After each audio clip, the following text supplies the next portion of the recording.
자, 해킹 사건이 발생한 SK텔레콤의 유심 무상 교체가 수급 대란을 빚고 있는 가운데 확인되지 않은 피해 사례까지 퍼지면서 가입자들의 불안이 커지고 있는데요.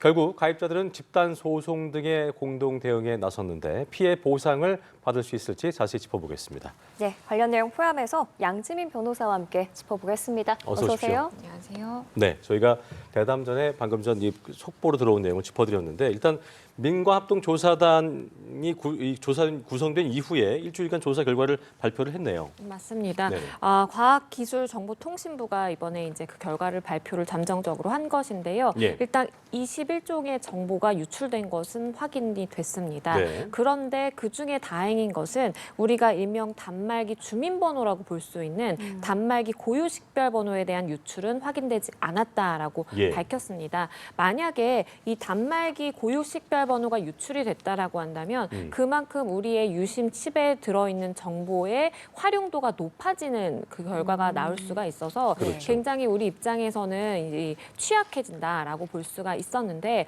이러한 정보가 유출되지 않았다라는 것은 그만큼 여러 정보가 빠져나가기는 했지만 그 정보를 활용해서 실질적으로 가입자들에게 어떠한 위험을 초래할 만한 가능성은 그래도 조금은 낮다라고 판단을 해볼 수가 있을 것 같고요. 예.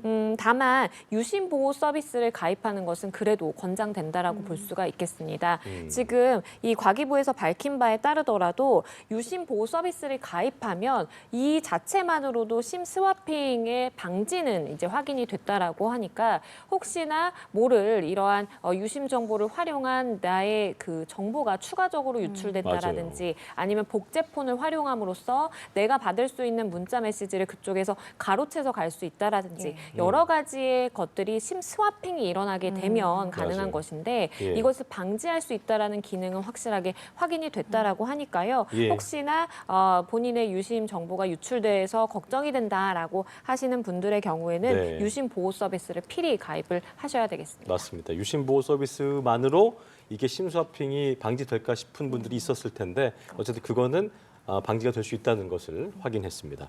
자, SK텔레콤의 유심 무료 교체 서비스 어제부터 오늘까지 이틀째를 맞고 있는데 뭐 혼란은 여전한 것 같습니다. 유심 재고가 어제도 보도해드린 대로 턱없이 부족한 상황이기 때문에 공급 문제가 해결되기 전까지는 이런 뭐 혼란은 불가피한 거 아니겠습니까? 그렇죠. 이 유심을 무료로 전격적으로 모든 가입자에 대해서 교체해주겠다라고 발표를 한 것은 굉장히 신속하게 SK텔레콤에서 이렇게 대응했다라는 평가를 받을 만합니다. 예. 그런데 다만 여기서의 문제는 유심 물량이 확보되지 않은 상황에서 이렇게 모든 가입자에 한해서 언제든지 뭐 28일 오전 10시부터 대리점만 방문하면 쉽게 가입이 될 것처럼 이렇게 교체가 될 것처럼 이야기를 하다 보니까 예. 현장의 혼란이 굉장히 많이 가중이 됐습니다. 예. 일단 그 발표를 했을 당시 SK텔레콤에서 확보하고 있는 물량은 100만 개 정도다라고 전해졌는데요. 다음 달에 500만 개 가량을 더 추가로 이제 재고 확보를 하겠다라고 밝혔지만 전체 가입자 수를 보면 턱없이 부족한 수준이거든요. 맞아요. SK텔레콤은 정말 국민의 절반이 가입돼 있다라고 할 정도로 2,500만의 가입자라고 전해집니다. 네. 그런데 지금은 당장 100만 그리고 다음 달에 정말 노력해도 이것이 총 누적으로 한 600만 가량이 될 것이다라고 보이다 보니까 다수의 국민들의 경우에는 가입자들의 경우에는 유심칩을 교체하지 못한 채 불안한 마음을 계속 가지고 갈 수밖에 없는 상황이고요. 그러다 보니까 이 예약을 해서 예약을 내가 걸어두면 혹시나 물량 수급이 된다라면 가까운 그 대리점을 방문해서 교체할 수 있도록 그 예약 서비스를 또 안내하고 있는 상황입니다. 그렇군요. 예, 그런데 이렇게 대규모 물량 수급이 어려운 이유가 따로 있을까요? 일단은 이 이동통신사마다 유심을 그렇게 몇 천만 개까지 미리 확보하고 있지는 않다라고 합니다. 네. 일반적으로 업무상의 차질이 없이 운용되는 정도가 한 100만 개 이상이다라고 보다 보니까 최소한의 수량이 뭐 100만 개 정도를 평소에 이제 확보를 하고 있는 것으로 보이고 이것을 정말 열심히 이곳저곳에서 끌어왔을 때 다음 달에 그만큼 더 이제 500만 개 가량을 확보할 수 있다라고 지금 전해지고 있는 상황입니다. 상황이고요. 예. SK텔레콤 측에 따르면 이렇게 만약에 전 가입자가 유심을 교체한다라고 하면 SK텔레콤 측에서 부담해야 되는 교체 비용도 한 700억에서 800억 정도 달한다라고 전해지고 있습니다. 예, 그런데 지금 고객들을 좀 더 불안하게 하는 건 확인되지 않은 피해 사례까지 SNS에 확산하고 있다는 겁니다. 그렇습니다. 며칠 전에 한 커뮤니티 사이트에는 해킹 피해 사실을 인증하는 게시글이 올라오기도 했는데 지금 SK텔레콤 측에서는 현재까지 피해 사례가 보고되지 않았다 이렇게 보고 있는 거죠? 맞습니다. 지금 인터넷 상에 만약에 우리의 유심 정보가 해외로 유출됐을 경우에 우리가 어떠한 일을 겪을 수 있는지 그러한 해킹 피해 사례를 올린다라든지 예. 아니면 직접 내가 휴대전화가 먹통이 됐다라면서 이것은 결국에는 나의 복제폰이 만들어져 있어서 이것이 정보가 충돌하면서 일어나는 현상 아니겠느냐라고 이렇게 올리는 경우들이 있는데요. 예. 일단은 이것은 다 의혹에 불과한 상황이고 네. SK텔레콤 측에서는 아직까지 이 정보 유출로 인해서 직접적인 피해 발생이 확인된 사례는 없다라고 이야기를 하고 있습니다. 물론 추후에 어떠한 피해 사실이 보고될 가능성은 여전히 남아 있다라고는 보겠지만 아직까지 우리가 지금 언급된다라든지 아니면 커뮤니티 상에 이렇게 올라오는 인증 글 중에 확인된 건 없다라고 지금 밝히고 있는 상황입니다. 그러니까 이런 상황을 또 악용하는 것도 있어서 그런 부분이 더 불안해지는 건데 앞서 그 부산에서 SK텔레콤 사용자의 휴대전화가 먹통이 됐고 나도 모르게 알뜰폰이 개통이 됐고 또 그걸 통해서 5천만 원이 빠져나갔는데 이건 그래도 SK텔레콤 해킹 사고는 이제 무관한 걸로 확인됐다면서요? 그렇습니다. 이게 이번에 유심 칩 정보 유출과 관련된 것이라기보다는 스미싱의 피해로 보는 것이 맞다라고 그렇군요. 지금 전해지고 있습니다. 한 60대 사용자가 갑자기 나는 SK텔레콤 가입 해지를 표현한 바 없는데도 불구하고 가입이 해지가 됐고 그리고 이제 엉뚱하게 다른 통신사의 알뜰폰이 이제 개설이 되고 그 다음에 1,000만 원씩 해서 5차례에 걸쳐서 5천만 원이 나에게로부터 빠져나갔다. 이런 이제 피해 사례를 호소한 바 있는데요. 이 부분에 대해서 확인을 해본 결과 유심칩의 정보 유출이 원인이라기보다는 스미싱 문자라든지 이런 것들을 클릭함으로써 휴대전화에 악성 코드가 심어졌던 것 같아요. 예. 그러다 보니까 금융정보까지 탈취를 해감으로써 이렇게 금융 피해가 발생한 사례로 지금 이야기가 되고 있습니다. 예, 이런 와중에 온라인 환경에 익숙하지 않은 고령층은 정보 사각지대에 놓여 있습니다. 유심 교체 예약 서비스는 물론이고 유심 보호 서비스 등에도 지금 접근하기가 어려운 모습인데 맞아요. 예. 갈수록 정보 격차가 커지는 모습이에요. 맞습니다. 그렇기 때문에 노인들에 대한 대책도 좀 필요해 보이거든요. 그렇습니다. 그렇기 때문에 찾아가는 서비스라든지 조금 적극적인 이 대책을 강구해야 될 필요성이 있어 보입니다. 이 젊은 층의 경우에는 유심을 어떻게 교체를 해야 되는지 심지어 지금 나오는 이야기로는 이심을 활용하면 된다. 맞아요. 유심칩 없어도 실물이 된다. 없는, 그죠? 그렇죠. 그렇게 얘기를 하지만 많은 이제 노인분들의 경우에는 유심이 뭐냐라고 물으시는 분도 계시고 유심을 어떻게 교체해야 되는지도 모르시기 때문에 예약 서비스조차 할 수 없어서 대리점에 가서 줄 서 계시는 그런 상황입니다. 네. 그런데 이런 분들에게 예약 서비스 가입해라 아니면 보호 서비스를 가입해야만 심 스와핑이 안 된다라고 안내하는 것 자체가 굉장히 정보 격차로 인해서 실질적으로 보호 기능을 달성하기는 어렵다라고 보이고요. 예. 그렇기 때문에 SK텔레콤 측에서 분석을 해서 일정 부분의 노년층에 대해서 이러한 가입을 안내하는 것에서 더 넘어서서 찾아가서 직접 해드리는 서비스라든지 아니면 대리점에서 최소한 유심 교체는 안 된다라고 하더라도 보호 서비스는 누구나 이제 가입을 도와주시는 식으로 이렇게 좀 적극적인 대책을 강구할 필요성이 있어 보입니다. 그렇습니다. 고객의 불안감이 이렇게 커지면서 집단 소송 움직임도 좀 가시화하고 있는 것 같은데 문제는 이 정보 유출 자체만으로 소비자들이 SK 측에 손해배상을 청구할 수 있는 것이냐 이 부분인데요. 어떻습니까? 일단은 문제 삼아 볼 수 있는 것은 정보통신망법에 따르면 어쨌든 이동통신사의 경우에는 정보통신망을 활용해서 수익을 창출해내는 회사이기 때문에 예. 정보통신망에 대해서 개인정보를 관리를 해야 되는 의무가 이제 부과되어 있습니다. 그런데 이러한 정보 유출이 개인정보의 일환이라고 볼 수 있다라고 한다면 그러한 관리 의무를 소홀히 했다라는 그 과실이라든지 고의를 문제 삼아 볼 수 있는 상황인 것이고요. 예. 일반적으로 우리가 집단 소송을 제기한다라고 하더라도 일정한 불법 행위가 있어야만 그로 인한 손해배상 청구를 할 수 있는 것입니다. 그래서 불법 행위가 있다라는 것을 1차적으로 입증을 해야 되는데 불법 행위라는 것은 결국 고의 내지는 과실로 인해 발생하는 것이거든요. 그렇군요. 고의로 이러한 고객 정보를 유출했을 리는 당연히 없을 것이고 과실로 인해서 유출한 것으로 이 논리를 삼아 볼 수 있겠고 사실이라는 것은 결국 SK텔레콤 측에서 이러한 해커들의 위협이 있을 것이라는 것을 당연히 인지를 하고 그 수준의 관리 업무를 수행했어야 함에도 불구하고 이것을 미진하게 했다라는 그렇군요. 것에 대해서 주장을 해볼 수는 있을 것 같습니다. 네. 그런데 이 정보 유출 조사 결과가 결과가 나오는데 1년 이상 걸릴 수도 있다라는 얘기도 있던데 왜 이렇게 기간이 오래 걸리는 건가요? 이게 일반적으로요, 이렇게 다량의 정보가 유출이 되면 이 정보가 일반적인 공개 시장에서 팔린다라든지 어떤 값어치를 하기는 힘듭니다. 왜냐하면 예. 불법이니까요. 그래서 이러한 정보들을 결국에는 다크웹에 올려서 경매 형식으로 팔아 넘기게 됩니다. 아. 그리고 경매를 하는 그 형식에서도 일반적으로 우리가 화폐를 사용할 수 없다 보니까 가상화폐를 활용하게 되고요. 예. 그렇게 된다라면 우리나라에서든 어느 나라에서든 수사기관에서 수사를 하기 굉장히 어렵게 되는 추적을 하기가 것입니다. 어려운 거군요. 맞습니다. 그렇군요. 지금까지 과거에 발생했던 다수의 정보 유출 사례들도요. 결국에는 어느 경로로 어디까지 흘러갔는지를 확인하지 못하고 끝난 사례도 많습니다. 예. 그렇기 때문에 이번 정보 유출에 대해서도 유심칩을 교체하라라고 적극적으로 이야기가 나오는 것이 이 정보의 흐름을 따라갈 수가 없기 때문입니다. 그렇기 때문에 원천적으로 차단하는 유심을 그냥 바꿔버려라라고 하는 것이 이 해결책으로 제시되는 이유 중에 하나입니다. 이 유심 교체가 이루어지게 되는 시간 굉장히 지난한 과정이 될 수도 있는데 피해를 입은 것 같다 싶을 때는 어떤 조치를 취하는 게 가장 우선일까요?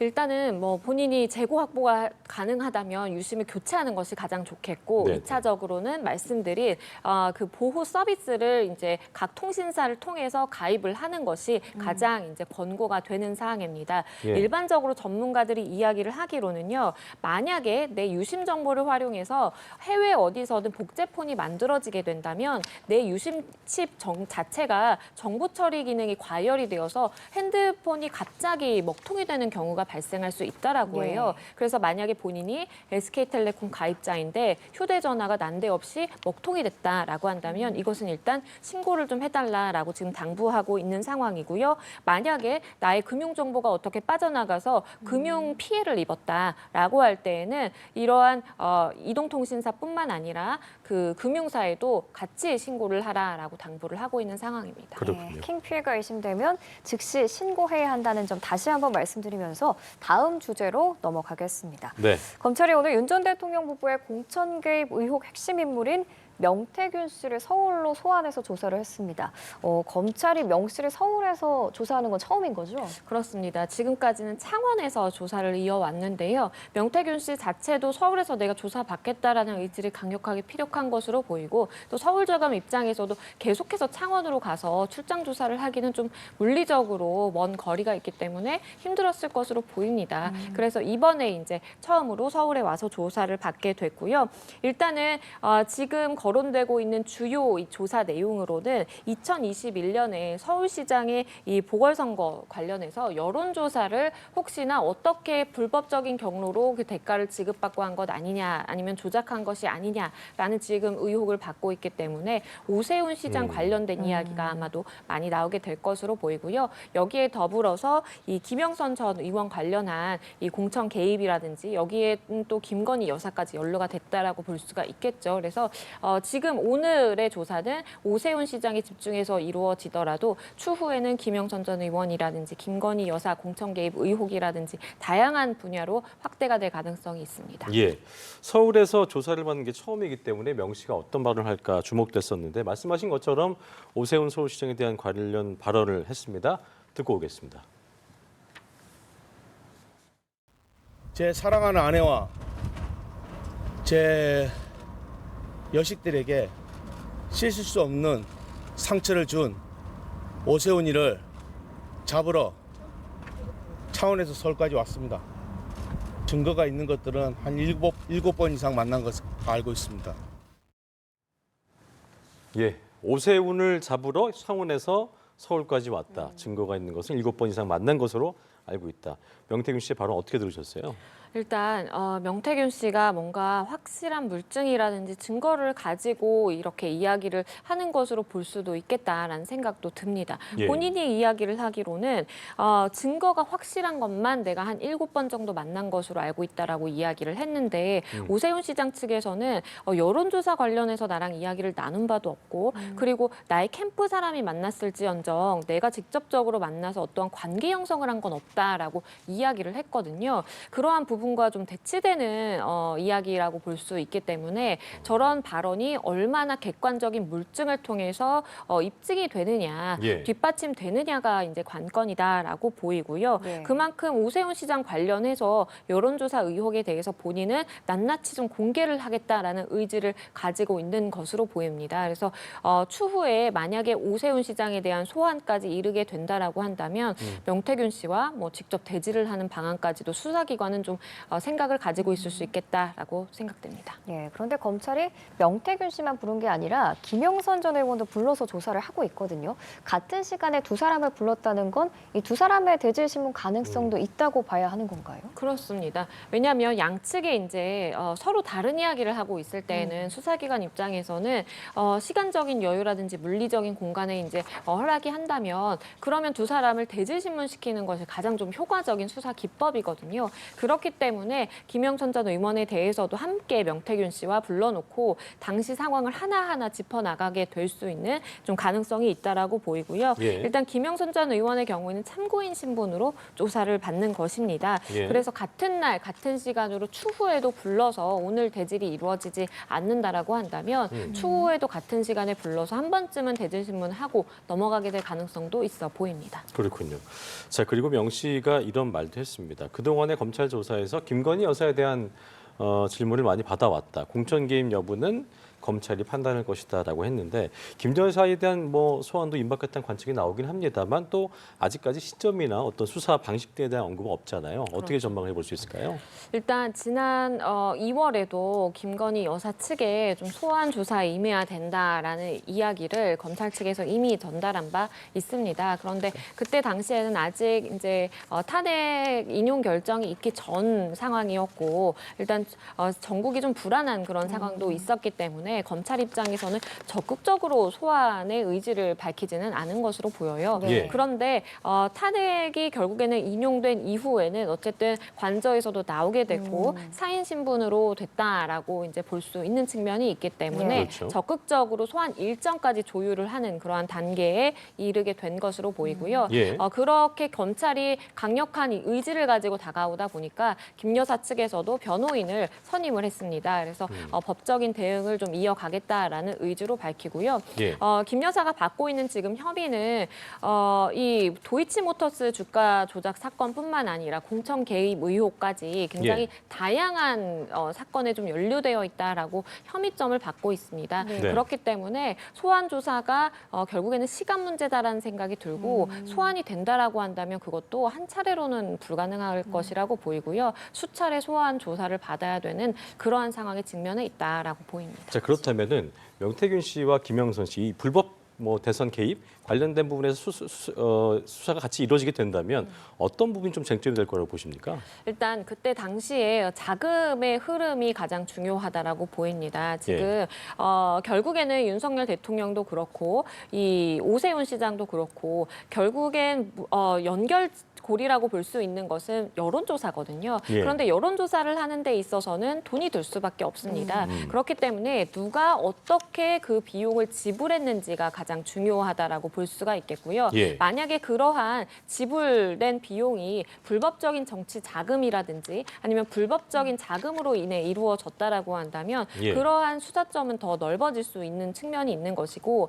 김영선 전 의원 역시도 본인의 어쨌든 공천을 바라면서 김건희 여사라든지 명태균 씨라든지 이렇게 접촉을 계속해서 하면서 공천 개입을 함께 이제 공모했다라고 볼 여지도 있는 것이거든요. 네. 그래서 예. 그 부분에 대한 이제 수사의 여지도 남아 있는 것이고 더불어서 김건희 여사의 경우에는 받고 있는 혐의점들이 많기 때문에 수사가 굉장히 동시다발적으로 이루어지게 될 가능성도 있어 보이는데요. 일단 명태균 씨로부터 어떠한 진술이 나오고 어떠한 증거가 확보되는지에 따라서 예. 모든 진술과 증거 증거를 취합한 이후에 김건희 여사를 정말 필요할 때 불러서 그때 이제 심도 있는 조사를 이어가겠다라고 수사기관은 생각하고 있을 가능성이 있기 때문에 수사는 명태균 씨가 오늘 이제 수사를 받았고 순차적으로 이제 이루어지게 될 가능성도 있습니다. 김건희 여사 조사의 뭐 시기랑 방식은 조율을 하고 있다고 하는데 민간인 신분이니까 당연히 검찰 청사로 불러서 대면 조사가 이루어지는 게 맞는 거죠? 그렇습니다. 그게 맞다라고 보입니다. 과거에는 이제